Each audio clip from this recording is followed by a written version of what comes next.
two men believed it was amusing to embarrass a mother in front of her children, until a mechanic, wearing a grease-stained shirt, quietly stopped them in front of everyone in the store. Roderick Blaine, 42, hadn't intended to be a hero that evening. He had just completed a long shift at the mechanic shop off Greenwell Springs Road in Baton Rouge. His work shirt still had a faint odor of oil and sweat, and his back felt sore in that familiar, persistent way it did when the weather suggested rain.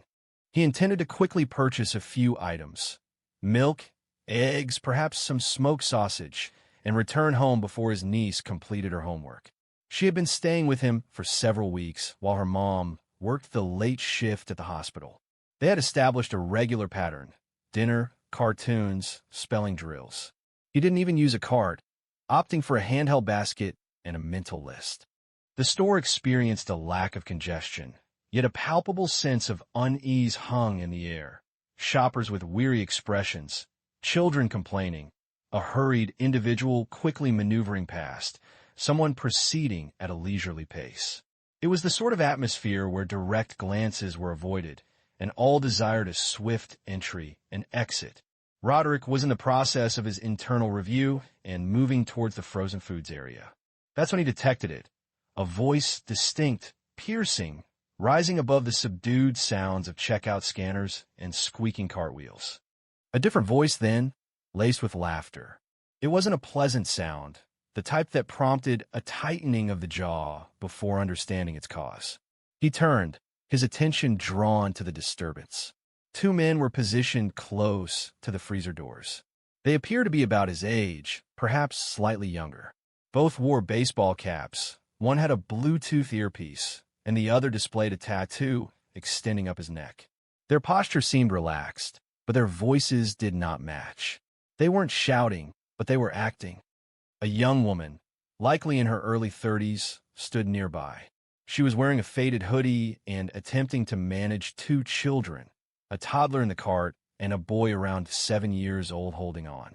Her daughter was upset. Her son looked down at the floor. The woman held her SNAP card tightly.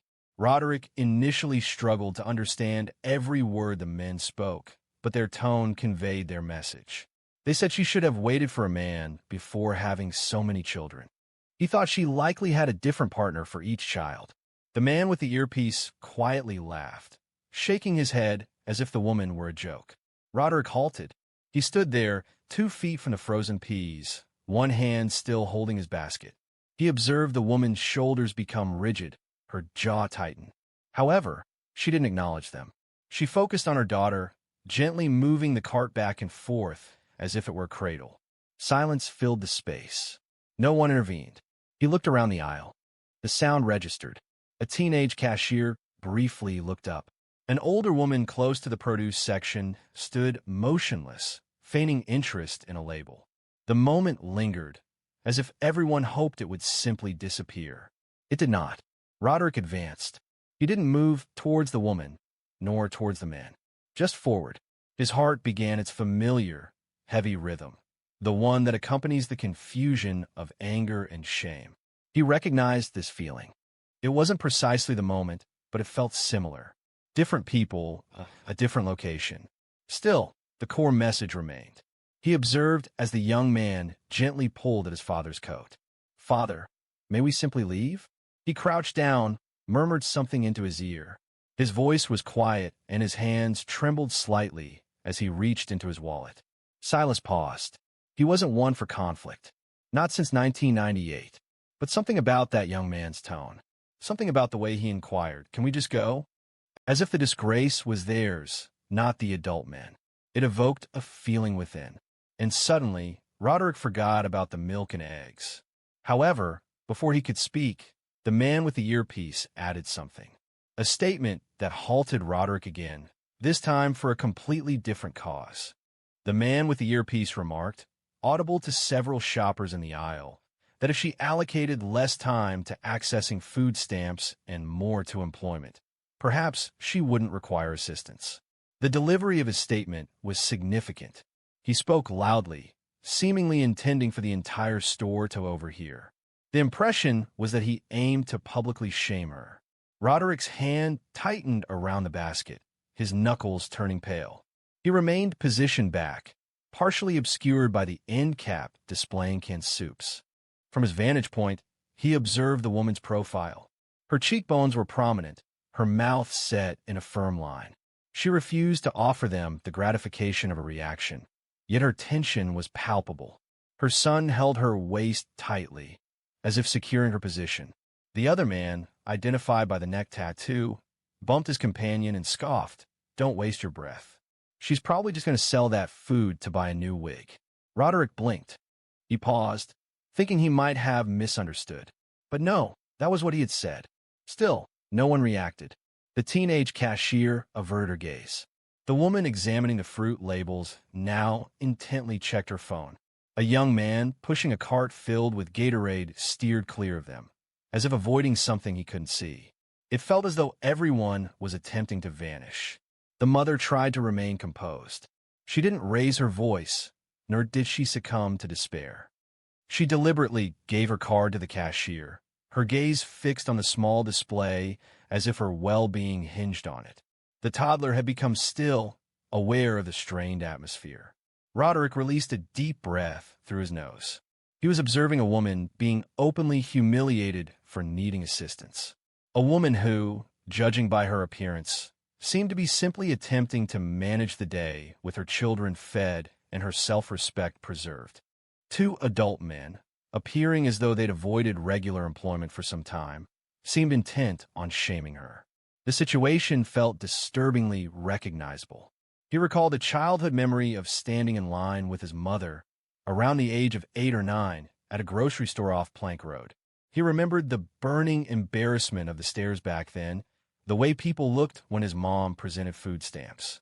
She never discussed it openly. She simply told him, "Keep your head up and hold the bag, baby." The memory triggered something within him. He moved nearer, now fully visible. "Hey," he called out, the word carrying enough volume to draw the attention of both men.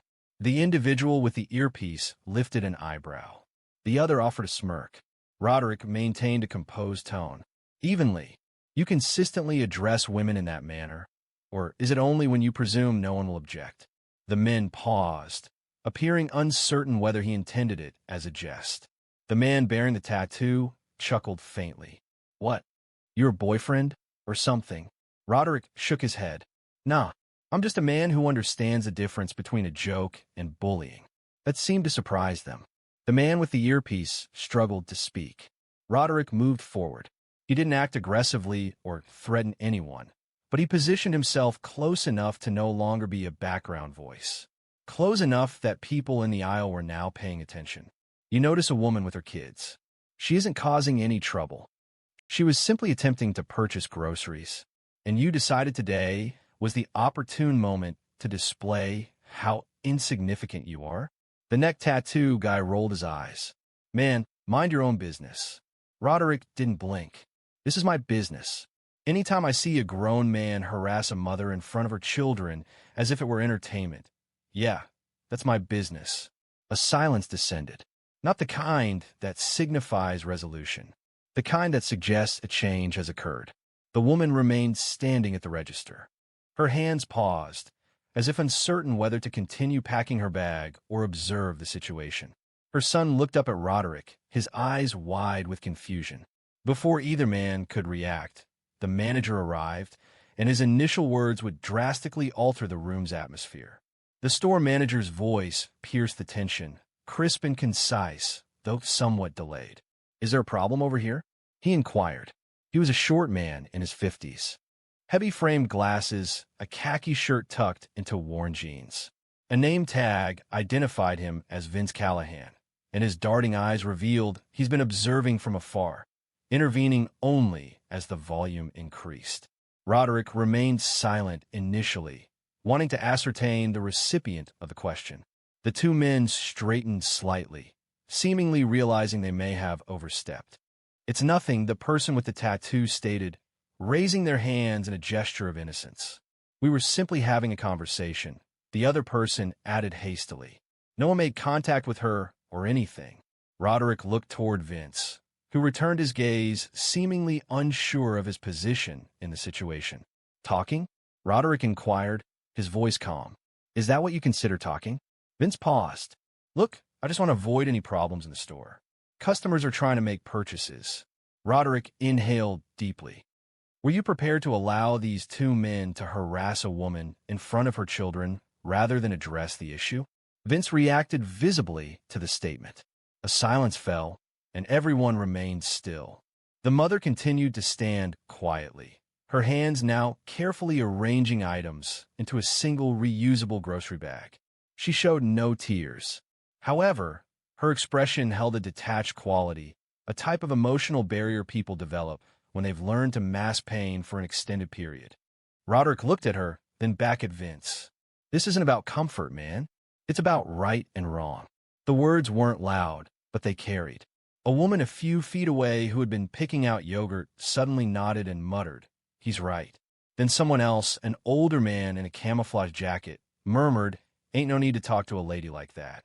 Especially not with her babies standing there." The tide was turning. The two men sensed it. The guy with the earpiece shifted uncomfortably. He stated, his voice quieter, "We didn't intend any harm. Just some playful interaction."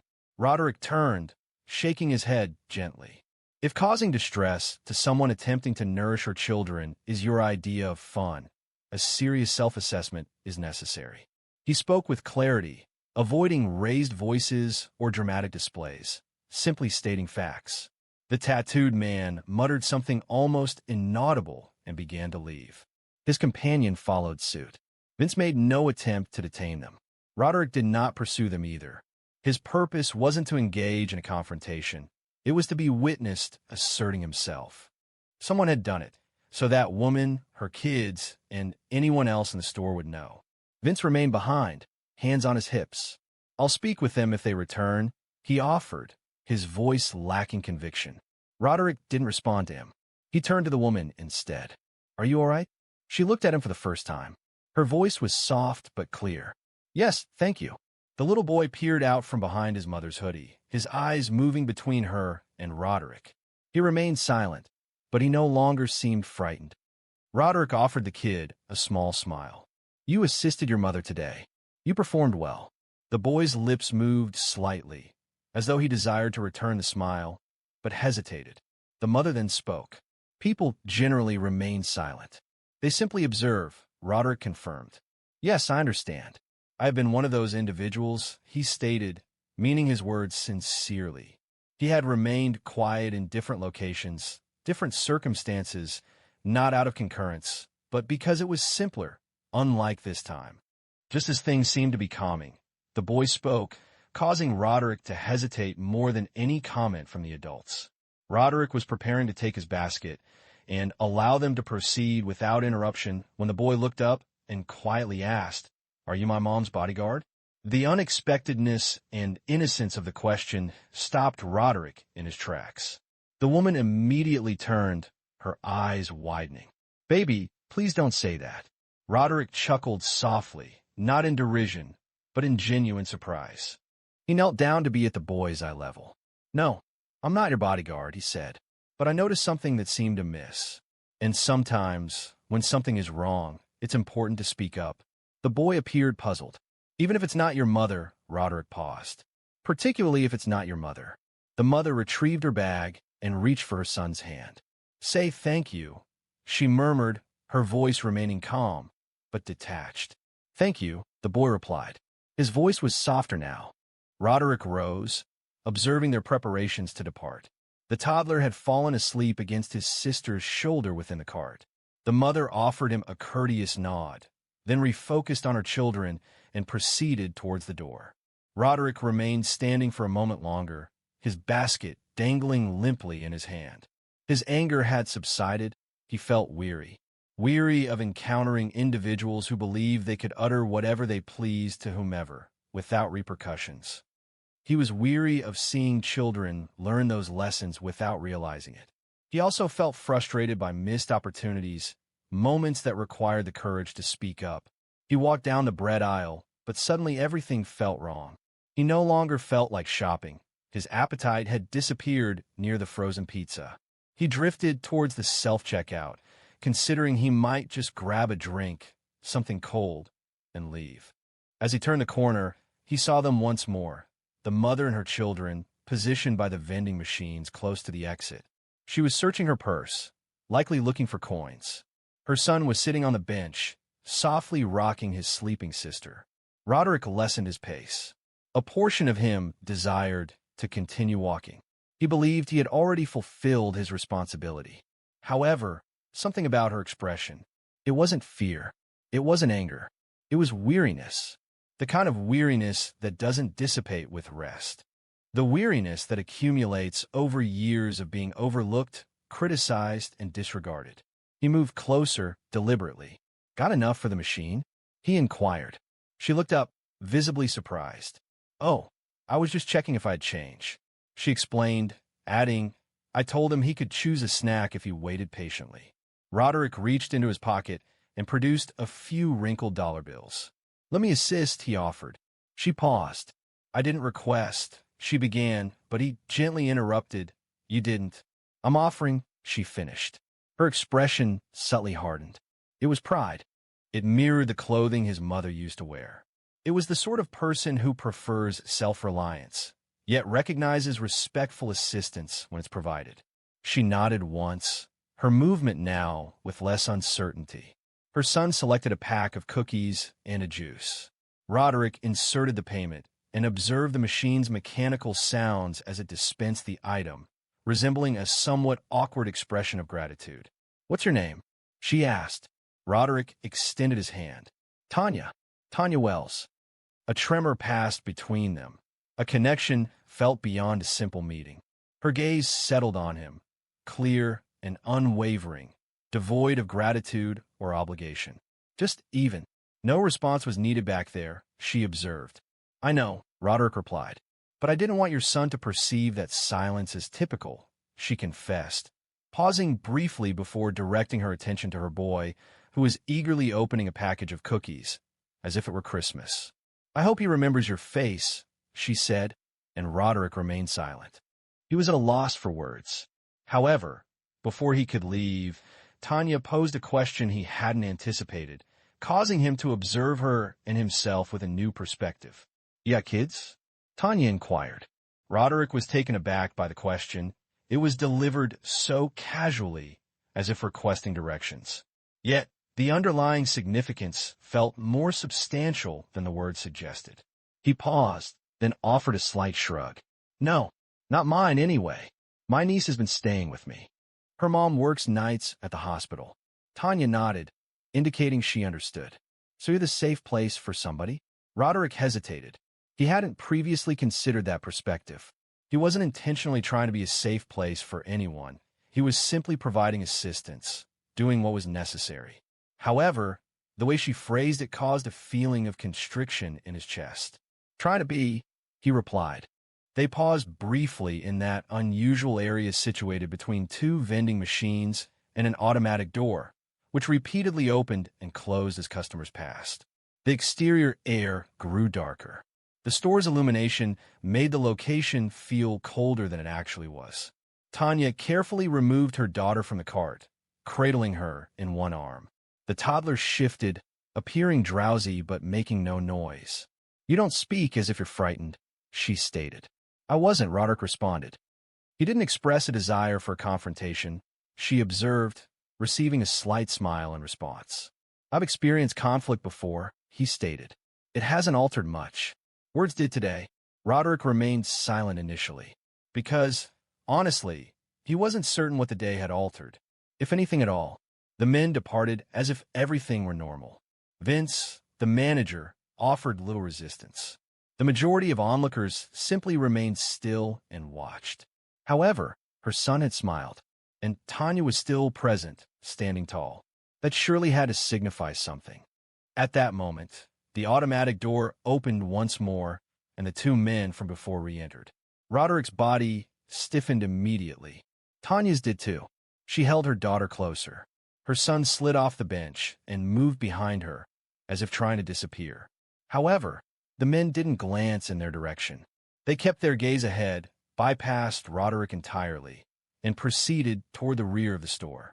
Perhaps they would return for beer, or perhaps they had simply forgotten something. They remained silent. They avoided eye contact. They didn't even acknowledge our presence. Roderick didn't pursue them. He didn't need to. Tanya released a long, deep breath. I anticipated an attempt. They will not, Roderick stated calmly. Not tonight. A few feet away, the teenage cashier, the same one who had averted her gaze previously, was now maneuvering a small cart of returns toward the register. She halted as she passed Roderick. I observe what you did, she said quietly. Roderick turned to her. She looked over at Tanya and her children. I regret not saying anything, she thought. Roderick nodded thoughtfully. You will next time. The girl offered a slight, almost self-conscious smile and departed. She made no attempt to turn back. Tanya looked down at her son. Come on, dear. He clasped her hand, holding tightly onto the cookie pack. Roderick observed them as they walked towards the parking lot. The little girl, now fully awake and rubbing her eyes against her mother's shoulder. Tanya glanced back once, their eyes connecting briefly. It wasn't a thank you. It wasn't a farewell. Simply a silent recognition, genuine and sufficient. He turned to depart, retrieving his overlooked basket, stepping back to do so. Yet, something felt altered. The eggs could wait. So too could the milk. As he walked out into the night, a personal realization sparked within him, a feeling connected to his past that he hadn't considered in years, triggering a memory with unexpected force. Roderick did not go home immediately. He remained in his truck in the parking lot, with the window rolled halfway down, allowing the warm Baton Rouge air to flow in as the sky transitioned from gray to black. The grocery store lights hummed behind him, fluorescent and seemingly without end, stretching long shadows across the parking lot. He gazed forward for a considerable time, his hands resting on the steering wheel, the engine off, not because he anticipated something, simply thinking, dwelling on a weighty feeling. That boy's question, "Are you my mom's bodyguard?" repeated in his mind, and the way Tanya had said, "You're the safe place for somebody." He hadn't anticipated either of those sentiments to linger, but they had. The recollection that surfaced wasn't dramatic or overwhelming. It was subtle and understated. Perhaps that's why it affected him so deeply. He was 10, waiting in line with his mother at a corner store just outside Port Allen. It was summer, and his shoes were 2 sizes too small. His mother had been working 3 part-time jobs since his dad left. On that day, her EBT card malfunctioned. The cashier, a man with a slicked-back mullet, told her to move aside. Publicly. Next, the man announced, "This woman can't pay." Roderick recalled hearing sighs and shuffles from the people trailing behind them. Someone even chuckled. His mother didn't shed any tears. She simply stood, attempting to understand where things had gone amiss. Her hands had shaken as she entered the numbers on the keypad. Her gaze remained fixed on the screen, as though intense focus might somehow resolve the issue. A man in a gray work shirt, a stranger standing behind them, moved forward and paid. He did so silently, without a word or explanation, simply sliding a 20 across the counter as if it were inconsequential. Roderick also remembered the man's boots. They were scuffed. The clothes were soiled, as if he'd worn them for years. His mother expressed her gratitude 3 times. The man simply replied, "It's all right," and departed. Roderick never forgot that. Not because of the money, but because for one moment someone chose to prevent his mom from feeling insignificant. And now, all these years later, he'd unknowingly become that man. He leaned back in his seat and rubbed his hands over his face. Safe place for somebody, he muttered, half to himself. He hadn't always gotten it right. There had been moments he remained silent when he ought to have spoken, instances where he averted his gaze. But tonight he did not, and that felt significant, not a resolution, but a beginning. He reached into the glove compartment and retrieved the small notebook where he recorded grocery lists and budget details. He turned to the rear, located a vacant page, and penned 3 words.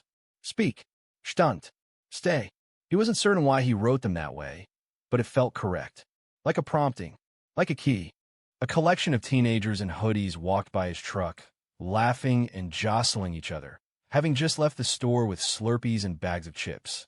One of them made eye contact and offered a brief nod of recognition. It wasn't elaborate, just a quick movement of the chin. Roderick returned the gesture subtly. He started the engine. The radio began playing softly, featuring an old Otis Redding song. He allowed it to play for a minute before lowering the volume. As he continued his journey, he observed a city bus stop where a mother and her daughter waited, illuminated by the weak light of a street lamp. The young girl rested against her mom's shoulder, seemingly dozing. Roderick reduced his speed as he rounded the bend.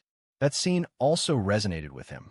He thought of so many mothers in this area, striving to manage everything, holding on with worn-out resources, and bearing the burden of groceries, children, and societal expectations as if it were simply an obligation. Sadly, they often go unnoticed. He drove into his driveway, turned off the truck, and paused for a moment. But prior to entering the house, he reviewed the notebook one last time, making a silent vow that would resonate well into the future. Roderick stood on his porch beneath a wavering light bulb. The screen door groaned as he opened it. Inside, the modest house held the scent of aged timber and laundry detergent. Lainey was curled up on the couch under a blanket, a textbook resting on her knees and a pencil in her mouth. She looked up as he entered. "You're gone forever," she said. He dropped his keys onto the side table. "Yeah, I ran into something unexpected." "Like what?" Roderick hesitated. She asked it so casually, unaware that her uncle had just been standing between a mother and two grown men poised to overwhelm her regarding a shopping trip. How would you explain that to a 12-year-old so it doesn't feel overwhelming? "I witnessed someone being treated unfairly." I said something. Lainey looked at him. "Did you argue with him?" He chuckled, sounding weary. "No, it wasn't necessary." "Did it make a difference?" He nodded. "It did." Lainey returned to her book, as if that was a sufficient explanation, but Roderick remained standing. He found himself repeatedly recalling Tanya's expression, or her son's inquiry, or the realization that for a brief period that grocery store had served as a learning experience, not only for a frightened little boy or a weary young mother, but for all those within hearing distance, and for him. Roderick had previously believed that demonstrating courage meant confronting situations directly and forcefully, that unless it involved a significant display, it was inconsequential. However, tonight brought a shift in perspective. As his actions were met with silence rather than recognition, they did not become a popular topic. No phones were used. There were no news reports, no widely shared videos. Just a mother, a child, and a man who chose to act instead of remaining silent. Perhaps that's what the world needs, discreet actions that have a subtle impact. Ordinary individuals who recognize an injustice and voice their concerns, prioritizing integrity over apathy. He entered the kitchen and poured himself a glass of water. His hands remained stiff. He didn't notice until he placed the cup on the counter. Lainey's lunchbox sat on the counter. He opened it, almost automatically, to see if she's left anything behind. Inside, he found a half-eaten apple and a note he's written her earlier that morning. "You got this. I'm proud of you." He paused, looking at it. 4 short words on a sticky note. And she's kept it.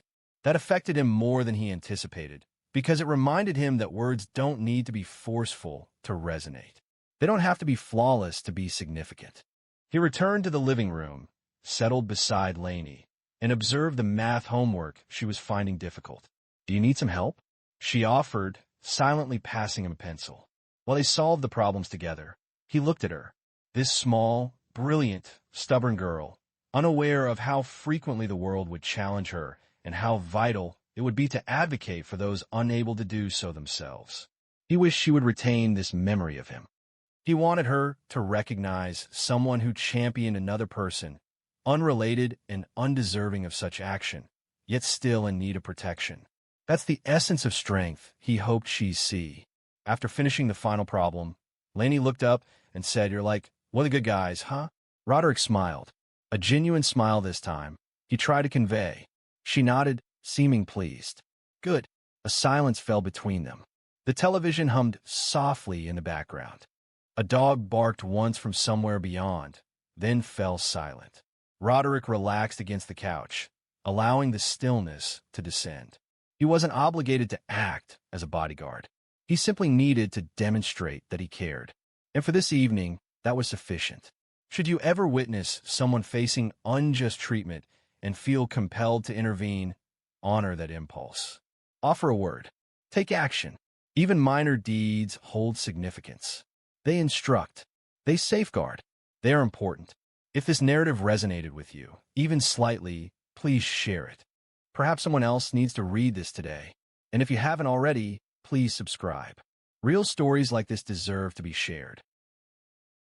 The CEO, known for his quiet demeanor, entered his own dealership incognito.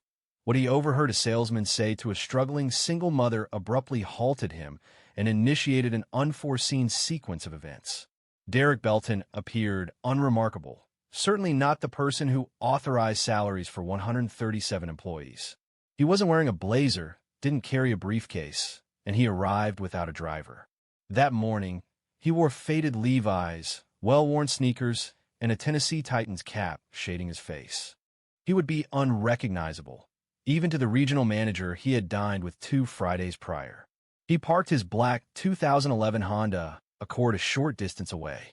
It wasn't a necessity. He possessed the means for a garage full of luxury vehicles. However, today was not about displays of wealth. He walked the additional block quietly, noticing the texture of the pavement with each footfall. As the dealership appeared, the signage, crisp and prominent, displaying Belton Auto Group across the glass, caused him to hesitate. His name. But what was happening beneath the surface? The concerns had initially surfaced as quiet remarks. A customer in Murfreesboro reported being sold an extended warranty she didn't comprehend. A family in Franklin alleged their monthly payment differed from the agreed-upon amount. These were minor issues. However, they caused Derek to question things. This location in Charlotte, Tennessee had consistently been a high-volume dealership. It specialized in mid-range vehicles and enjoyed strong sales. People trusted this dealership, or they once did. The showroom doors opened as he entered. The air held the scent of coffee and Armor All. A bell chimed above him, yet no one acknowledged it. Derek surveyed the area. There were 3 sales desks and 2 salesmen engaged in conversation by the corner water cooler. A woman managed the reception desk, absorbed in her phone. He appeared unremarkable, and that was his intention. He began his assessment in the service bay. It was quiet, the technicians working diligently, focused on their tasks. He observed nothing unusual. He proceeded through the customer waiting area, observing a man browse a magazine as his daughter entertained herself on a damaged iPad. He received no assistance. There was no greeting, not even a simple acknowledgement. He approached the line of Camrys situated near the glass wall. A couple stood close by, engaged in a conversation with a salesman whose speech was rapid and overly enthusiastic. The older man appeared displeased. The woman seemed bothered. "Sir," the salesman stated, "you won't locate a more advantageous offer anywhere. This item is covered by warranty and has seen minimal use. However, I can offer this price only if we finalize the agreement today." "That's the current situation," Derek mentioned. He recognized this as a tactic he hadn't been taught and made a note to himself. He then proceeded around a corner close to the used inventory office and paused. A young woman, likely in her late 20s, wearing a light jacket and carrying a baby in a carrier, was speaking with a man in a navy blazer. She appeared anxious, repeatedly looking down at a well-worn envelope she held. It likely contained pay stubs or a bank statement. The salesman presented himself with an assured, perhaps overly confident, demeanor, speaking with charm and certainty. "You're receiving full coverage for the first 3 years?" the salesman stated. "Bumper to bumper plus powertrain. If anything breaks, even air conditioning, it's covered." That was inaccurate. And the $895 fee I referenced, that's standard practice. We apply that to all our transactions.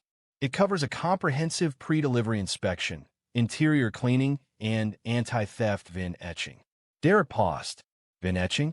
That practice had been removed from the dealership's process 3 years prior. And warranty coverage? No, that wasn't consistent with the terms. He had personally revised those contracts to ensure greater honesty and transparency.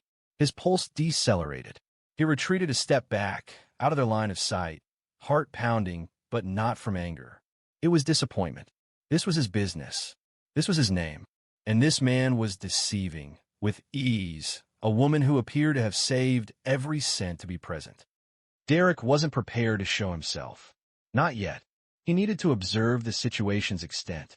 Derek moved discreetly behind a row of brochures close to the finance office, watching unseen. The woman nodded slowly in response to the salesman's words. Her fingers closed more firmly around the envelope.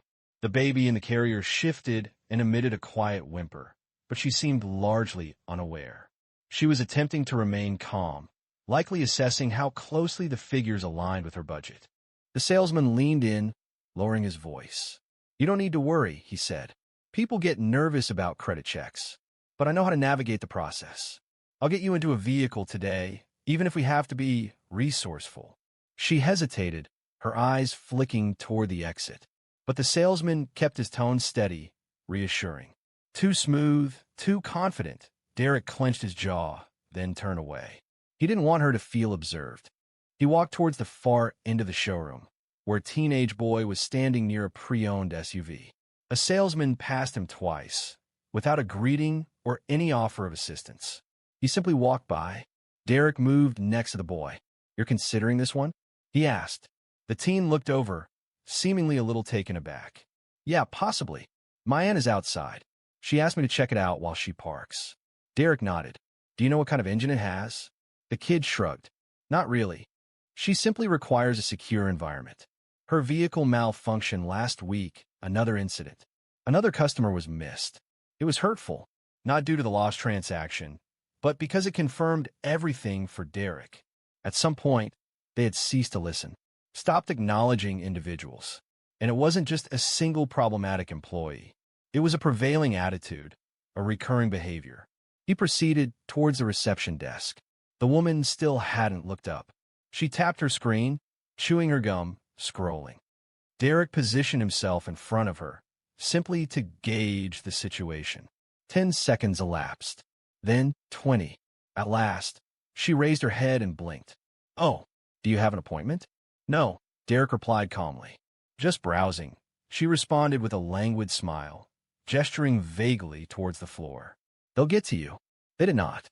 For the subsequent 30 minutes, Derek moved between various departments. The only assistance he received came from a young lot attendant named Trevor, who appeared to be no older than 19. He noticed Derek close to the service entrance and offered, "Sir, do you need anything? We have water inside. I can get you a brochure if you're interested in the new hybrids." Derek smiled and replied, "I'm good. Thank you." He then asked, "What's your name?" Trevor responded, "Trevor." "Do you like it here, Trevor?" Trevor paused. "It's all right. People can be rude. Not just customers, but sometimes managers too. I prefer to keep to myself." "Do they treat customers fairly?" Trevor looked down. Most of the time. There was no bitterness in his tone. Derek placed a reassuring hand on the kid's shoulder. "Be careful who teaches you what," he advised. Trevor looked at him, then nodded. Before Derek could say anything further, a familiar laugh came from the glass hallway. Brent Collar, the salesman, was now leading the young mother toward a side office. Her name tag said Brent Collar. She appeared overwhelmed, holding her papers tightly. Derek kept a discreet distance as he watched. Brent paused before the office door, retrieved paperwork from a file, and announced, "Here's the first quote. It's going to appear high initially, but please don't worry. I'll adjust it once I input your information into the system. This is our standard procedure." Derek moved nearer, feigning interest in a flyer on the wall.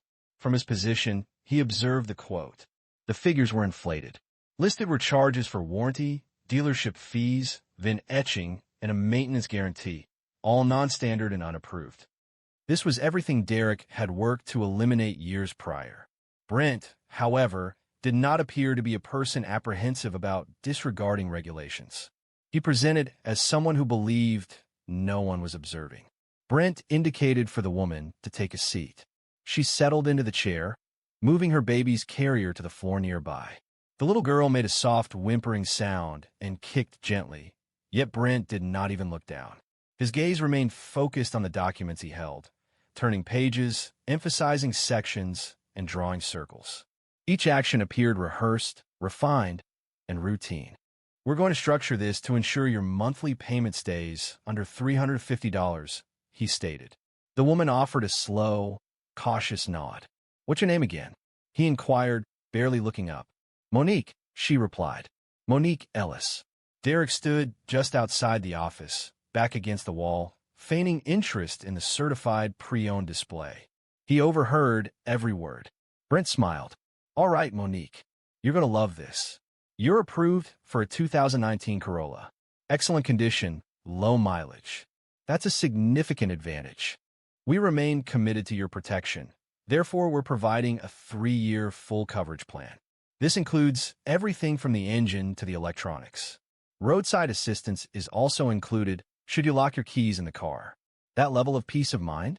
Priceless. Derek's hand slowly curled into a fist by his side. However, there was no such plan, not like Brent described it. And the quote, the one he'd caught a glimpse of earlier, had extra charges tucked in every margin. Some of them were outright fiction. Monique adjusted in her chair. So, is all of that included in the price? Brent offered a warm, reassuring smile. It's all part of your protection package. We simply itemize it separately on the form. This simplifies things for the finance office. He continued, speaking rapidly and with excessive confidence, gesturing with a pen as if performing a magic trick.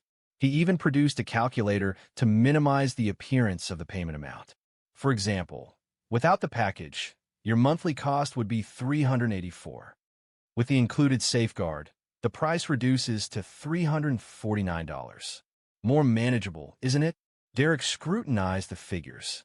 That calculation appeared illogical. It seemed like a deceptive tactic. He couldn't fathom how Brent maintained his composure. But it was evident this wasn't his first presentation. Then Monique posed a question that silenced the room. Do you believe I could return tomorrow? She inquired softly. I simply want to ensure I fully grasp everything first. Brent's demeanor subtly altered, a nearly imperceptible change. His jaw tightened briefly. However, he quickly regained his composure, adopting a more affable tone. I completely understand, he said smoothly. But the situation is that this car has 2 other potential buyers. One of them test drove it earlier today. I can't guarantee it will still be available tomorrow. You wouldn't want to miss out because of a minor consideration, would you? Monique blinked. Her fingers shifted around her envelope. Brent quietly lowered his voice, leaning closer. Listen, I've witnessed individuals leave, intending to consider it further overnight. Then the car was gone, and they were facing a situation that was more difficult and costly. You deserve something better, and this is it. He pushed the documents across to her. That was the end of it. Derek entered the office, maintaining a calm but resolute tone. That doesn't sound like the protection plan we provide, Brent said, blinking. Monique turned to Derek, appearing surprised. Brent quickly regained his composure. Pardon me? Derek repeated, the plan you're describing doesn't exist, not in that form. Brent lifted an eyebrow, assessing Derek. Do you work here? Something like that. Brent chuckled dryly. Look, I don't know who you are, but I've been here for 4 years. I know the packages inside and out. Derek pointed to the quote. Show me where it says full electronics coverage. Show me where VAR and etching is required. Show me the breakdown. Brent hesitated. It's in the system. Finance will explain it better. No, Derek said flatly. You explain it right now. Monique rose slowly in front of her, holding her baby close. Brent's face flushed. I don't have to deal with this. You're not even. But he stopped speaking. The general manager had just appeared behind Derek, his eyes wide. Mr. Belton, the manager said. Brent's mouth dropped open. Derek didn't smile, didn't say a word. He turned toward Monique. I'm sorry, he said softly. This isn't how we treat people. Not here, not under my name. But this wasn't over, not yet. The repercussions extended beyond a single falsehood. The room seemed to contract the instant the name, Mebleton, was spoken. Brent's complexion turned ashen. His assured demeanor disappeared, as if it were vapor on a chilled surface. Monique looked back and forth between the 2 men, bewildered, still cradling her baby, uncertain of the situation she's entered. Derek subtly turned to the general manager, standing in the doorway. He requested a conference room, speaking softly. Jeff Lorman, The manager, a man with a flushed face, nodded and indicated a hallway located at the rear of the showroom. Derek turned to Monique and spoke in a quiet, reassuring voice. "Please come with me. I want to correct this." She paused briefly, then followed. Her movements were deliberate but hesitant. The baby began to stir again, perhaps reacting to the palpable tension. As they passed the workstations, the entire level appeared to become silent. Telephones ceased their ringing, and conversations were interrupted. Several employees glanced over their workstations and angled towards one another, speaking quietly.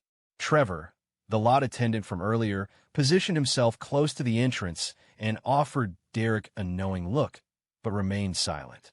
Within the compact, glass-enclosed conference room, Derek drew out a chair for Monique and settled opposite her. Jeff entered behind them, appearing noticeably uneasy.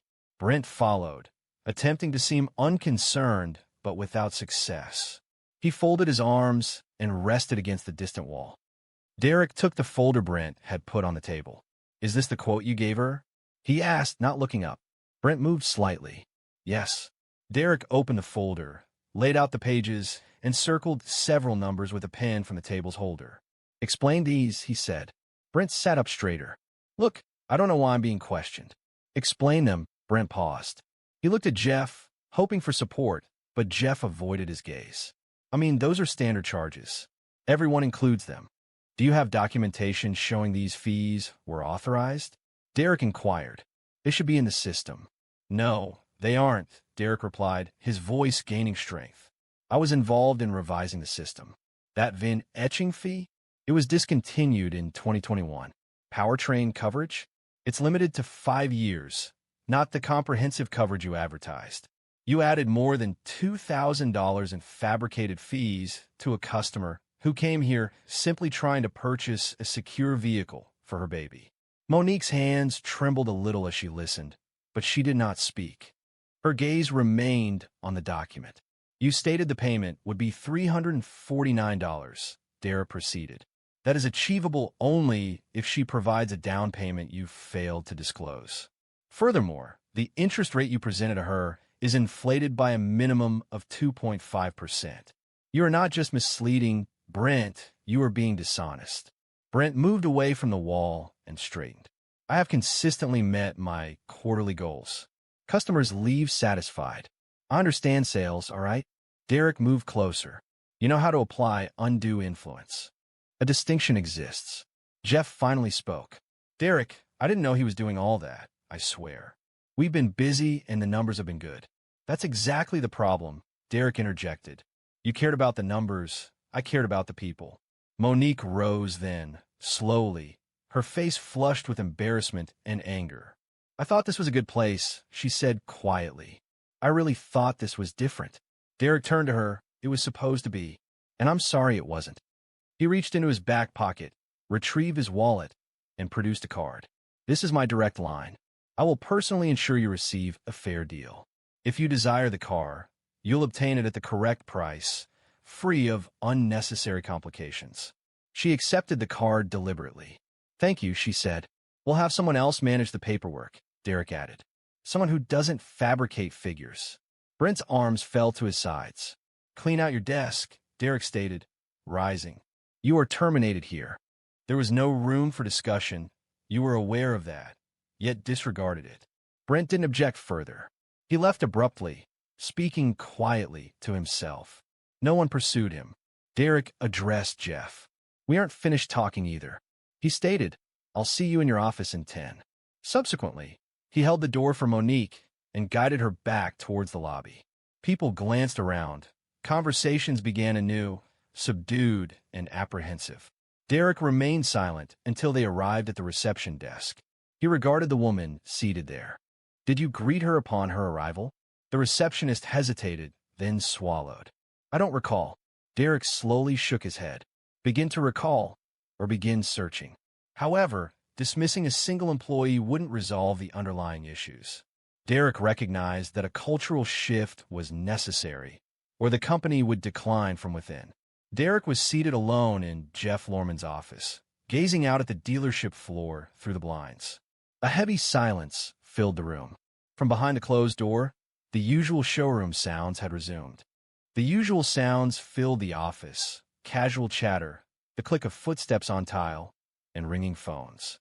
However, a new feeling now permeated the atmosphere, a sense of unease. He glanced up as Jeff entered, his movements uncertain. The man appeared diminished, as if suddenly aware of his oversight. Jeff took a seat without prompting. "I was unaware," he said softly. "I truly swear to you, Derek, I wasn't aware Brent was engaging in that activity." "But you were aware of something," Derek responded. "You knew complaints were increasing. You were aware that deals were becoming more competitive. You were also aware that customer satisfaction scores decreased last quarter, and you attributed it to the surveys used." Jeff remained silent. Derek moved forward, resting his elbows on the desk. "What happened to what we created here?" he asked. "I thought we were performing well," Jeff stated. "The numbers were strong. Staff turnover was minimal. I assumed perhaps the industry simply shifted slightly." "The industry didn't shift," Derek responded, maintaining a calm tone. "We did. We lost sight of why people initially came here. We ceased prioritizing customer relationships and began focusing on achieving sales targets." Jeff sighed, massaging his face. "So what's the plan?" "We need a thorough overhaul," Derek stated, "and that extends beyond dismissing Brent. I require a review of every transaction from the past 90 days. Reimburse any clients where the terms weren't transparently conveyed. Furthermore, I want individual meetings with each salesperson. I need to understand their training processes, the priorities they receive, and to identify anyone else who believes it's acceptable to deceive customers with a friendly demeanor." Jeff acknowledged slowly. "And one more thing," Derek added, "I want Trevor in my office next week." Jeff blinked. "The lot kid?" Derek replied, "Yeah, he's one of the only ones who looked a customer in the eye today." "That matters." A knock at the door interrupted them. The receptionist appeared, visibly nervous. "Mr. Belton, the customer, Monique Ellis, is still in the lounge," she said. "She said she's waiting for her ride." Derek stood. "Please get her a bottle of water and offer her a seat in the private lounge, away from the plastic chairs near the vending machine. Make sure she feels valued." The receptionist acknowledged promptly and went to attend to the request. Derek returned to the showroom. Several employees glanced up, but there was no conversation. Some consciously avoided eye contact. Monique was situated in the far corner, her baby now asleep in the carrier beside her. She appeared weary, not only physically, but also emotionally drained. He approached her gently. "This is a lot," he admitted. "More than you anticipated," she replied with a gentle smile. "I've faced tougher situations," he stated. "I understand that, but you shouldn't have had to experience this," she said, shrugging. "People deceive me frequently. It happens at work, in shops, and even at the clinic. I'm accustomed to it." That comment resonated more deeply than he anticipated. "You shouldn't be exposed to that, and certainly not here. That's my responsibility."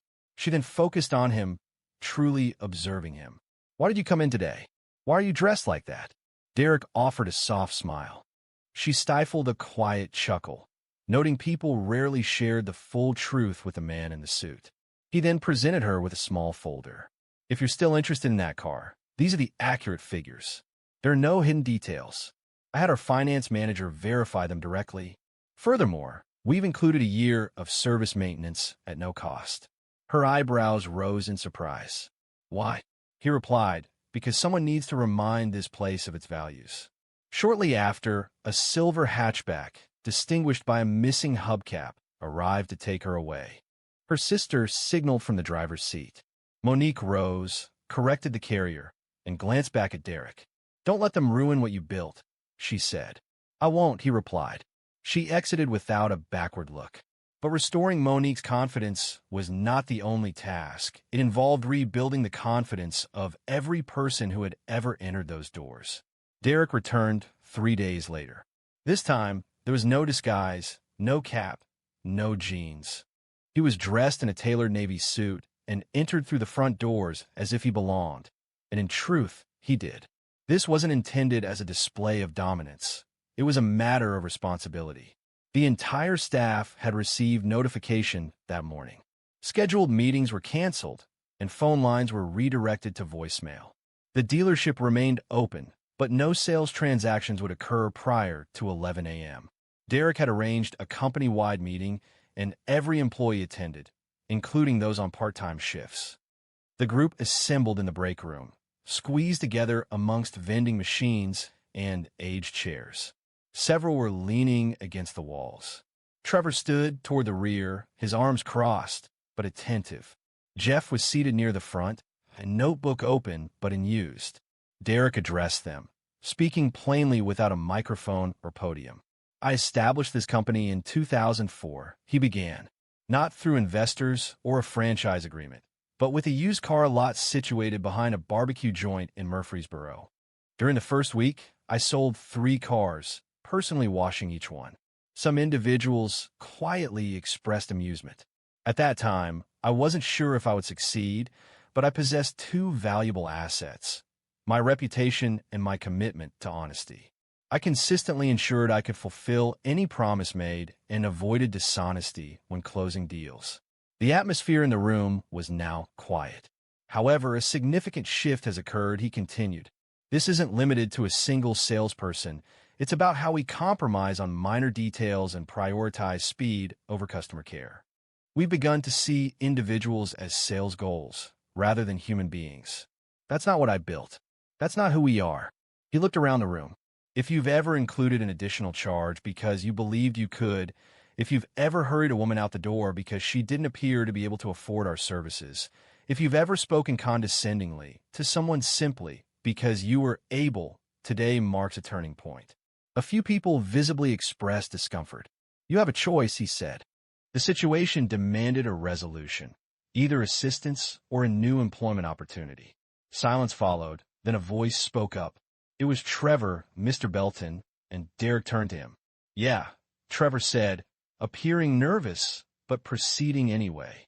What if some of us were performing well, but no one acknowledged it? Derek smiled. Then we need to start noticing. Starting today, he walked over and handed Trevor a small envelope. Inside was a letter of promotion, from lot attendant to junior sales associate, including full training and benefits. Trevor blinked. Are you serious? Derek stated, because the people who treat others with respect are the ones I want representing my name. Following the meeting, changes occurred rapidly. Brent's deals were reviewed. 5 of them necessitated full or partial refunds. Monique's case served as the focus of a training seminar. Every single manager was obligated to participate in a 3-week ethics and customer care workshop. Derek even re-engaged a retired employee. Arlene Cupp, a direct woman in her 60s who previously managed the front desk, had departed 2 years prior, citing a change in the atmosphere. She was now the new head of customer relations. Arlene's initial action involved installing a glass wall separating the sales desk and the finance office, ensuring transparency in all communications. Derek walked through the lot that Friday, observing the staff's interactions. A subtle shift permeated the atmosphere, not flawless, but calmer, more deliberate, stemming from understanding rather than apprehension. He observed a young salesperson patiently explaining trim-level differences to an older gentleman, ensuring he was heard. This detail, absent from any spreadsheet, held greater significance than any monthly performance goal. Arlene approached. It appears they recall their employer, she remarked, and rightfully so. Derek responded, stating he wasn't leaving, although one element remained. The core reason for this endeavor needed to be revisited. That Sunday morning, Derek was seated on the porch of his mother's former residence in Jackson, Tennessee. The sun had just begun to rise, and the air retained the stillness of the early hours. He took his coffee slowly, looking out at the yard he previously mowed every Saturday during his teenage years. Years had passed since her passing, yet the atmosphere of the place remained unchanged. Now, it belonged to him, recollection solidified in brick and wood. He retrieved a photograph from his jacket pocket, the image faded with curled edges. The picture showed him, no older than 10, standing next to his mother before a dull, rust-colored Oldsmobile. Her smile was broad and proud, not due to the car's newness as it wasn't, but because it was hers. That marked the day she purchased her first vehicle independently. He recalled how she, a nurse, managed without a cosigner or assistance, relying solely on her paycheck and a salesman who painstakingly explained each document before she signed. Derek remembered her meticulously verifying every detail. He remembered her asking questions, even when her voice wavered, and how the man behind the desk never made her feel inadequate for doing so. He remembered that. And now, decades later, he occupied the man's position behind the desk. He was the man whose name appeared above the showroom. He was the person who influenced every customer's experience upon entering. He looked at the picture once more. That instance profoundly impacted him, teaching him that dignity wasn't something acquired through wealth. It was something inherent, deserved simply by being present and making an effort. The world hadn't been kind to his mother, but on that day, she received recognition, and he carried that with him. Returning to the dealership the following week, Derek requested a new plaque be installed by the entrance. The message stated that we treat each customer as if they were purchasing their first car, demonstrating dignity, patience, and honesty. It wasn't intended for widespread attention or media coverage. The goal was for every employee to read it daily. Trevor read it every morning, first thing. Monique returned a month later to have her car serviced. She entered wearing a hoodie, holding her daughter, and smiled upon seeing Trevor at the desk. "You remember me?" she asked. He smiled in return. "Of course I do. We had her in that silver Corolla, correct?" She affirmed. "She's performing well." They continued their conversation briefly, covering minor details, and the interaction felt comfortable, because now it felt natural. Derek observed from his office, unnoticed, simply watching. He didn't require attention. He desired none. The focus wasn't on him. The purpose was this: you don't establish a successful business solely on profit. You build it on trust, on the manner in which you treat people when you believe no one is observing. He learned that from his mom. He communicated this to others via Brent. And now, with each handshake, each sale, each explanation provided without pressure or misleading information, he was restoring it. Incrementally, deliberately, that's what integrity truly represents. Not something asserted, something safeguarded. For once lost, regaining it demands all your resources. And Derek Belton refused to allow his reputation to signify anything other than honesty. If this story resonated with you personally, if it brought to mind a time you felt disregarded, or a time someone championed you when they weren't obligated to, please subscribe. We have more stories coming that speak to the heart, not just the headline. He ridiculed her speech, her attire, and even her willingness to voice her opinions. Yet, she remained composed, initiated playback, and observed the legal system expose him live. Danielle Riggins, having experienced much in her 42 years, recognized inconsistencies. The citation affixed to her windshield near the community center in Macon, Georgia, wasn't simply irritating, it felt targeted. She studied it briefly, peering at the listed offense. A citation for failing to yield in a pedestrian zone was received. However, she was not in the vehicle at the time of the alleged violation. Her Honda had been parked legally in front of the building while she was inside, leading a workshop for at-risk teens. She sighed, placing the paper into her bag. Danielle dedicates long hours as a youth counselor, providing assistance to kids who'd experienced hardship and lack sufficient support. Her financial status is modest. She is far from wealthy. Her profession consumed her, and with raising her teenage daughter and guiding children who resembled her younger self, her time was scarce. A penalty like this was more than just disappointing, it significantly impacted her schedule. However, it wasn't primarily about the financial burden. It was about the underlying issue of fairness. The subsequent evening, she sat at the kitchen table with a cup of mint tea and the citation before her. Her daughter, Aaliyah, was completing homework in the vicinity. "You're really going to fight it?" Aaliyah inquired, looking up from her textbook. Danielle chuckled quietly. "Yes, I'm weary of allowing things to pass." Aaliyah reclined. "Do you believe they will truly hear you?" Danielle paused, not responding immediately. She simply gazed out the window for a moment before replying, I don't require them to listen. I need to be present and proceed according to my conditions. The following Monday, she contacted the municipal courthouse, requested a half day away from work, and highlighted her court date in red pen on the calendar. She chose a simple outfit for the hearing: dark jeans, a light blouse, and flats. No blazer, no makeup, just her natural appearance. The woman she saw in the mirror appeared weary, but also resolute. As she prepared to leave, she placed her phone in her back pocket, activated the voice memo app, and began recording. It wasn't an expectation, but a habit formed by experience. She's learned that people sometimes react negatively when a black woman asserts herself with assurance. She reached the courthouse 30 minutes before the scheduled time. The building was a small, aged brick structure with faded signage. Several other individuals were present outside, primarily working-class people attempting to find a moment for justice amidst their jobs and obligations. Inside, the clerk called names with minimal acknowledgement. Danielle remained still, her hands resting in her lap, awaiting her turn. The courtroom felt chilly. It wasn't until she heard her name, Danielle Riggins, case 407B, that her heart began to race. She proceeded to the defendant's table, her heart steady but alert, mirroring the advice she's given to the children in her youth programs.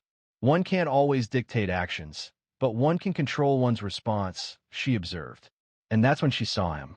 Judge Gregory Lannister. Late 50s, silver hair neatly combed back, reading glasses perched low on his nose. His reputation was well known.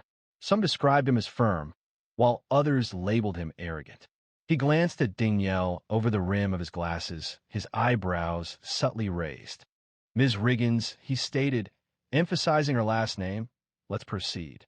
I presume you're here to contest this ticket, issued by a trained officer? Danielle nodded. Yes, Your Honor. I was inside a building, not driving, when the ticket was issued. I have witness statements available if required. He laughed, a genuine chuckle. Naturally, you do, she replied, meeting his gaze. The judge then remarked, you individuals frequently present narratives when appearing before the court. Always the victim. Never your fault. Let me guess. You didn't even see the officer writing it, right? Her jaw tightened slightly. This wasn't simply skepticism. It was a more pointed feeling, and everyone in that courtroom could sense it. But Danielle remained composed, even as the atmosphere shifted. She recognized this was merely the start. Danielle did not react. She had encountered harsher remarks, both in delivery and purpose. However, hearing it from a judge in a courtroom populated by strangers carried a distinct discomfort. A heavy silence filled the room. People avoided reaction, though several eyes moved between her and the bench. Even the bailiff appeared uneasy. Your Honor, Danielle stated, maintaining a calm voice, I have proof I was inside. A sign-in log from the youth center. It displays my name and timestamp. Judge Lannister reclined in his chair and smirked. You believe a log anyone can write improves anything? That's cute. A few quiet gasps arose from the back. Danielle noticed them. She also heard her heartbeat in her ears. But she remained focused. She wasn't present to be liked. She was present because she understood what was correct. I'm simply requesting the citation be reviewed in light of the facts, she replied. Oh, the facts, he mocked. Well, let me tell you the facts. I've been doing this for over 20 years. I've seen all the angles. You people always want the rules bent when they don't go your way. The words landed like slaps. Not just the content, the way he said them. He treated her as if she were a child occupying his valuable time. Danielle remained silent. A response wasn't necessary. He examined her citation once more, leafing through several pages. What is this? He inquired. You didn't even secure legal representation? No, she replied, her voice calm. I am capable of representing myself. A brief, sharp laugh escaped him. Naturally, he said, turning to the clerk. Next time, we'll mandate representation. Perhaps that will eliminate the theatrics. A woman seated towards the back, middle-aged and white, holding a traffic ticket herself, noticed Danielle. She appeared stunned and visibly uncomfortable, quickly averting her gaze when Danielle's eyes met hers. Danielle paused, composing herself. She hadn't intended to confront authority, yet she wouldn't allow her dignity to be disrespected. Your Honor, she began, carefully selecting each word. I'd like the court reporter to read back your comments.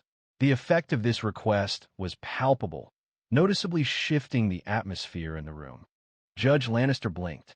Please repeat the last few remarks for the record. The court reporter, a young man named Vince, shifted in his chair. Mr. Tiller, the judge snapped. We don't have time for this. Just proceed. Danielle remained still. Then I will replay it myself. She retrieved her phone from her back pocket. Several people in the gallery leaned forward, curious about what was about to happen. Ms. Riggins, the judge stated, her voice now firm, recording in a courtroom is a violation. I recorded myself, not the proceedings, she responded softly. It's legal in this state, particularly for personal safety. She indicated the screen. Her own voice played back, quiet and steady. Then his voice followed. Every word was audible. You people always come in here with stories. That's cute. The statement reverberated in the room, seemingly as if the ceiling had split open. Judge Lannister's expression changed, initially showing confusion, then irritation, and finally something akin to fear. He leaned forward. That recording is out of order, he stated. No, sir, Danielle said quietly. What you said was out of order. A low whistle escaped someone in the gallery, quickly stifled by a hand covering their mouth. The bailiff moved forward but refrained from touching her. He remained silent, positioned between the two, uncertain of his next action. Danielle returned the phone to her pocket. She didn't smile. She didn't appear smug, but she looked directly at the judge and didn't blink once. He lifted his gavel but didn't strike it. His eyes moved towards the court clerk, then to the bailiff.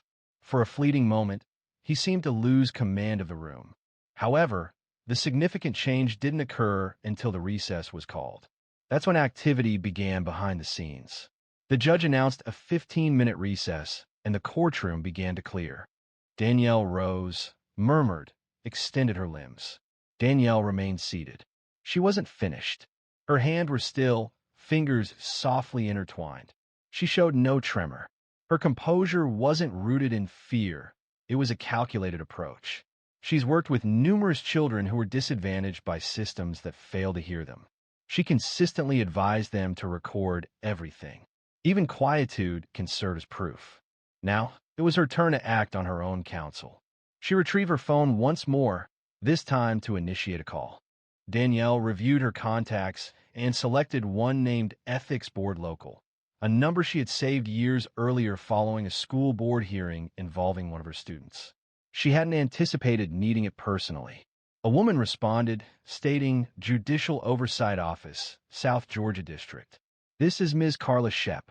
How can I help? Danielle maintained a low, calm, and professional tone. Milisegun Shep. My name is Danielle Riggins. I am presently located at the Macon Municipal Courthouse, Room B. I have just experienced inappropriate conduct from a sitting judge. I possess an audio recording that potentially constitutes judicial misconduct. There was a pause on the line. I see, Ms. Shep stated slowly. Are you presently inside the courtroom? We're on recess. 15 minutes, give or take. Could you briefly describe what occurred? Danielle recounted the events accurately. Her summary contained no exaggeration, only factual details. The judge's comments, including mockery, the denial of the court reporter's request to read back the transcript, laughter, and dismissiveness were concerning. She stated, I have a voice memo of the remarks. I didn't record the courtroom, just my own audio. This is legal under state code, 16 to Order 11, 62. A pause followed, then the statement, Ms. Riggins, I'd like to escalate this to a supervising judicial officer. Can you remain in the courthouse? Her response was yes. The concluding words were, I'm dispatching someone now. Danielle ended the call, placed her phone in her purse, and released a quiet breath. She anticipated no accolades. She hadn't even expected victory, but she wasn't retreating. A young man, in his early 20s, visibly anxious and restless, approached her from across the room, waiting for his own case. Ma'am, he murmured, that was incredible. What you did required considerable bravery. Danielle offered a courteous smile. It's not bravery when it's simply the truth. He nodded swiftly and retreated. Several others glanced in her direction, not with sympathy, but with interest. Something was different. They sensed it. 10 minutes elapsed. People began returning to the courtroom. The judge was delayed. The clerk appeared anxious. Then the door beside the bench opened, but it wasn't Lannister who entered. A tall woman in her early 60s, dressed in a tailored gray suit with short platinum hair and sharp eyes, appeared. She proceeded directly to the clerk, bent forward, spoke quietly, and then looked up at the courtroom. "Everyone, please remain seated," she announced. A murmur spread through the room. "Judge Lannister will not be returning to the bench this morning." Danielle remained still. "I am supervising Judge Merrill Vaughn, and I will be taking over this docket." She paused. "Before we continue, I need to speak with Ms. Riggins privately. Please follow me, ma'am." Danielle stood, straightened her bag, and followed Judge Vaughn through the side door. The hallway felt narrow and was still. Judge Vaughn guided her into a small conference room and shut the door. "I have listened to a portion of the recording," she stated without taking a seat. "I'm also informed of a previous complaint against Judge Lannister. These details might support an active inquiry." Danielle remained motionless, observing her. "I must ask," Vaughn proceeded, "will you sign a sworn statement and present the recording as proof?" "Yes," Danielle responded without pause. Judge Vaughn nodded once. Unbeknownst to Danielle, her voice, recorded during a moment of quiet self-preservation, was poised to trigger events exceeding the expectations of anyone present in that courthouse. Danielle re-entered the courtroom, with Judge Vaughn immediately following. The atmosphere had noticeably changed. Conversations were subdued, and expressions were more attentive. Several individuals who had previously disregarded her were now attentive, observing her with what appeared to be respect, or perhaps curiosity. Regardless of the nature of their attention, she perceived it, yet remained composed. She returned to her seat at the defendant's table as Judge Vaughn approached the bench and addressed the court clerk. Proceeding with Case 407B, she announced, "Ms. Danielle Riggins is present. Judge Lannister is officially recused pending review." The announcement settled over the room with a sharp impact.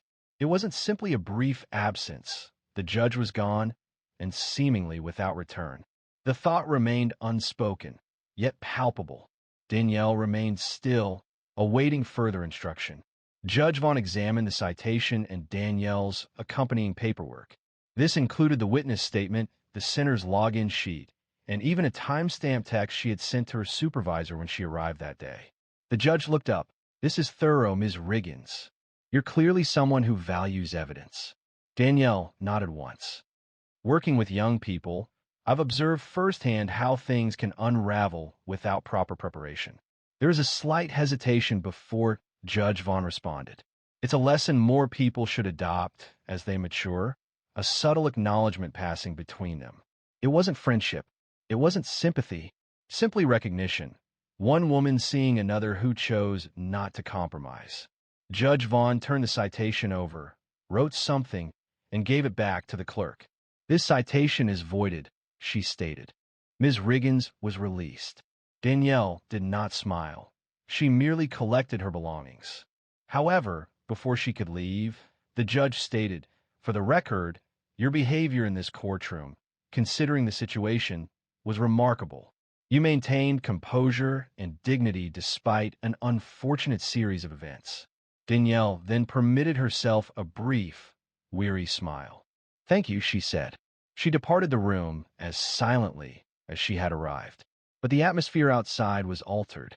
The hallway was filled with a palpable sense of unease. A courtroom aide, a young woman wearing dark-rimmed glasses and speaking with a hesitant tone, softly stopped Danielle near the exit. "Are you the one who recorded him?" she inquired, her eyes widening. "I am," Danielle responded. The aide looked around before saying, "You weren't the first. But you might be the one who finally got them to act." Danielle raised her eyebrows a little. "Others tried. There have been complaints," she murmured. "But nothing ever stuck, either no proof or no follow-through." It was difficult to gain traction until someone possessed the courage and the evidence. Danielle remained silent. She felt no need to speak. Stepping outside, she inhaled deeply. The air seemed heavier than normal, not due to the weather, but because of the events of the past hour. As she approached her vehicle, her phone vibrated in her pocket. A new voicemail had arrived. She pressed play.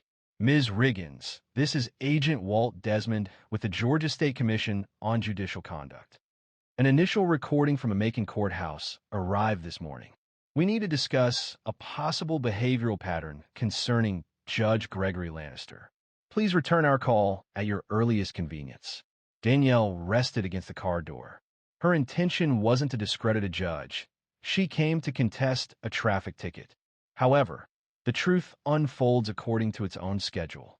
And occasionally, when you voice a concern, you may inadvertently represent the interests of many others. By sundown that day, Danielle would discover the true extent of the situation. Danielle was halfway home when her phone rang again.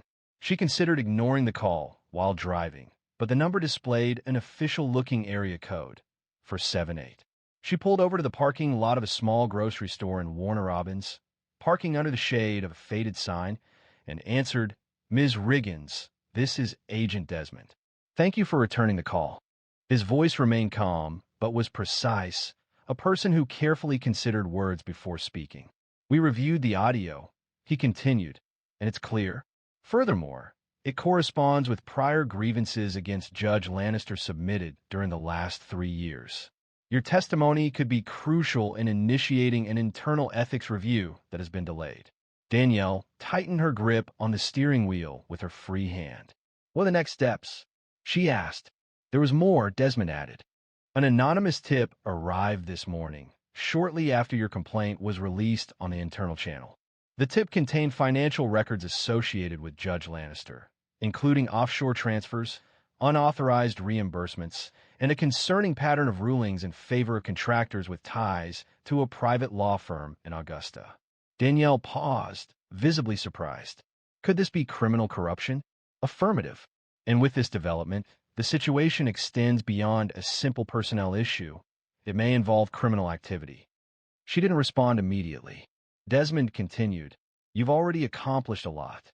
If you are willing, we might require a statement. You wouldn't be obligated to testify unless the investigation becomes more serious, and you would receive legal assistance throughout the process. Danielle breathed out, I will do what is necessary. Understood, he replied. You will be contacted by one of our ethics advisors by end of day. Thank you, Ms. Riggins. You've made more of a difference than you realize. The call concluded. Danielle remained still in her car for a few minutes, the quiet sound of far away traffic forming the backdrop. She wasn't certain whether she felt fear or power, perhaps a combination of both. She didn't share with Alia immediately, not due to concealment, but because she needed some time to process it herself. Later that evening, following dinner, as Alia cleaned the dishes, she inquired, So, how did it go? Danielle offered a small smile, wiping her hands on a dish towel. Let's just say I believe the judge won't be processing many more tickets. Alia grinned. You didn't strike him, did you? Danielle laughed. No, darling, but I made my point. The television played the local 6 o'clock news in the background. Danielle wasn't truly paying attention until the anchor delivered news that caught her focus. Breaking. A municipal judge in Macon is currently suspended from their position while an investigation proceeds regarding claims of misconduct. These allegations include discriminatory behavior and potential ethics violations. Alia accidentally dropped a dish into the sink. Wait, is that him? Is that your judge? Danielle asked, slowly sitting down. Looks like it, she replied. The anchor reported that sources verified the investigation began following a complaint filed earlier today by a local resident, an action that has now initiated an internal review of the judge's prior decisions. Financial documents, sent anonymously to the State Oversight Commission, seem to indicate connections between the judge and several private developers who have received advantages from his rulings. Alia looked at the screen, then at her mother, asking, You really did that? Danielle looked at her. I didn't do all that. I just said something. The rest have been waiting to come out. Alia's face softened. I'm proud of you, Mama. Danielle touched her daughter's cheek gently. It's not always about being loud. Sometimes it's just about refusing to stay quiet. Her phone buzzed again, this time a text. New voicemail 1 minute long. She hit play. Ms. Riggins, this is ADA Kendra Malloy from the Bibb County District Attorney's Office. Thank you for providing the recording. Judge Lannister was taken into custody this afternoon for questioning. Currently, the ethics violations are under formal review and criminal charges are being considered. We would appreciate the opportunity to speak further with you if you are available. Please contact me at your convenience. Danielle observed the screen, then looked up. Alia was watching her, eyes wide. What now? She asked. Danielle shook her head. Now, I will call them back. Unbeknownst to her, a significant number of individuals would come forward in the days following, spurred by her resolute stance conveyed through a voice memo and unwavering resolve.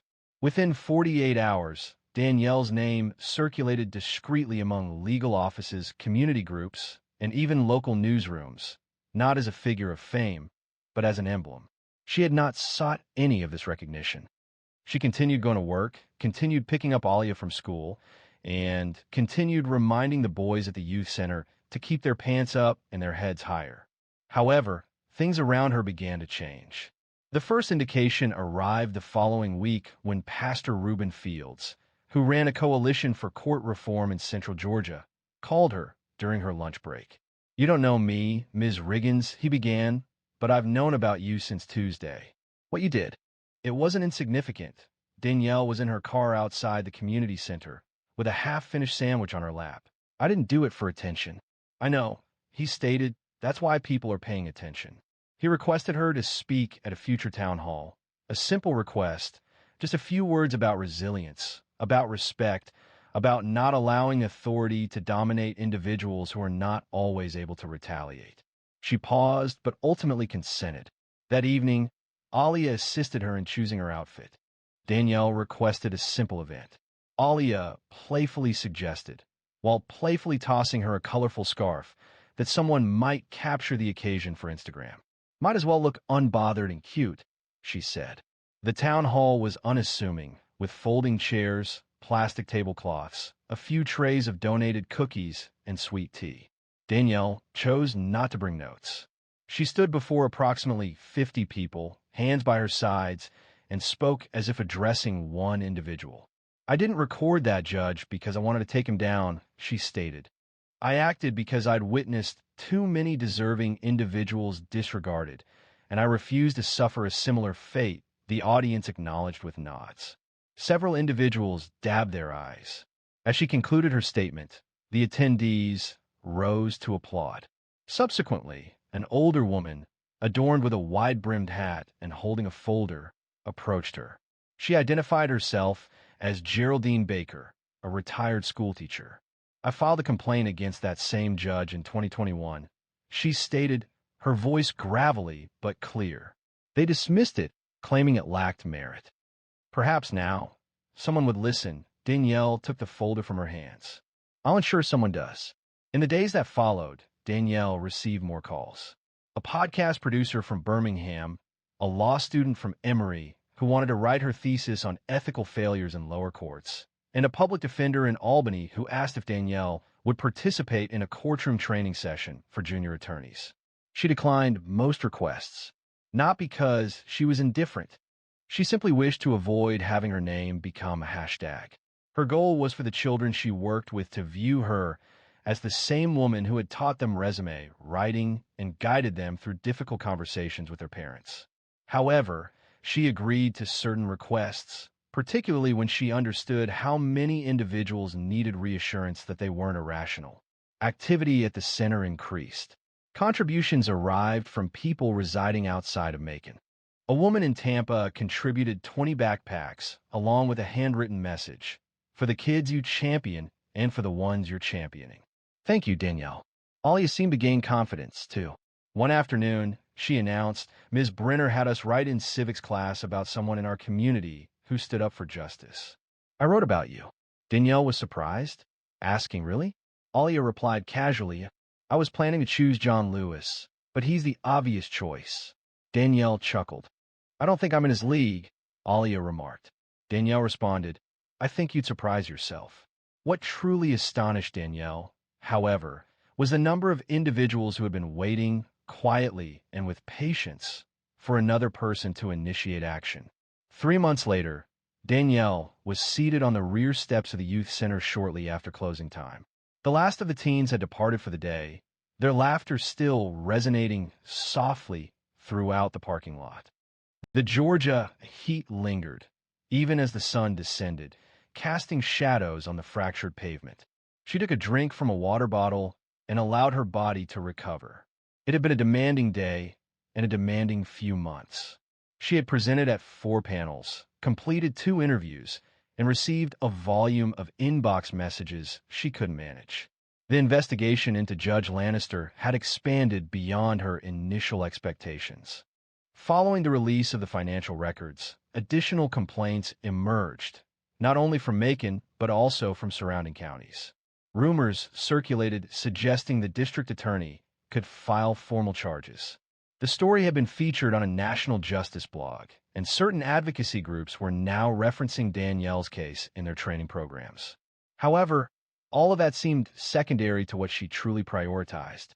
That day began with her witnessing Quentin, one of her teens, perform his debut spoken word poem at an open mic. He previously avoided eye contact. Now, he stood on stage, telling the audience, when they try to shrink you, that's proof you're already too big to fit their box. No applause was necessary. That single moment justified all the effort. While she was seated, the center's director, Mr. Lou Bailey, came outside. A large man with gentle eyes and a deliberate pace settled beside her with a soft exhale. You know, he began after a moment, most people wouldn't have acted as you did. Danielle kept her gaze forward. It didn't feel like a decision. He nodded thoughtfully. It rarely does when it's the correct action. We've seen staff depart and arrive, but I've never witnessed this place so lively. You provided these children with a unique experience. She allowed the sentiment to resonate. Occasionally, she stated, I believe I simply felt worn out, weary of holding it back. The man seemed to assume he could address me as if I possessed no value, and for a brief moment, I nearly allowed it. However, I then recalled the advice I impart to these children daily. Maintain your posture, make your voice heard, and I understood that I couldn't request that of them if I was unwilling to embody it myself. Mr. Bailey murmured a subdued, and then rose. Are you prepared to secure the premises? Yes. Please allow me a moment. Once he entered the building, Danielle gazed upwards at the sky. A few stars began to appear, dim and dispersed, yet present. She considered the individuals who had remained silent, perhaps because they believed their opinion wouldn't be impactful, or they feared negative consequences, or they were simply weary. And she understood. She genuinely did. However, someone must initiate action. That doesn't signify superiority. It simply indicates they were frustrated enough to proceed, even when the situation felt unstable. Prior to departing, she retrieved her phone and composed a brief message on her social media page, an account she hadn't accessed in weeks. The message read, if it feels like no one sees you, speak anyway. If it feels like they don't hear you, speak anyway. You never know who's watching. After pausing, waiting for a reason to share, she placed her phone in her bag, and secured the door behind her. Occasionally, bravery appears forceful, accompanied by raised fists and resounding chants. Sometimes, the path to change is not dramatic.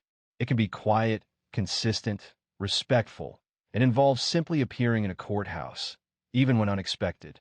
Danielle didn't require a platform to create change. She only needed to be present, speak honestly, and refuse to be silenced. In doing so, she not only defended herself, but also created an opportunity for Geraldine, for Quentin, for every voice that had been overlooked for too long, because authentic justice doesn't always begin with grand gestures. Occasionally, it begins with the youngest, with someone unwilling to yield.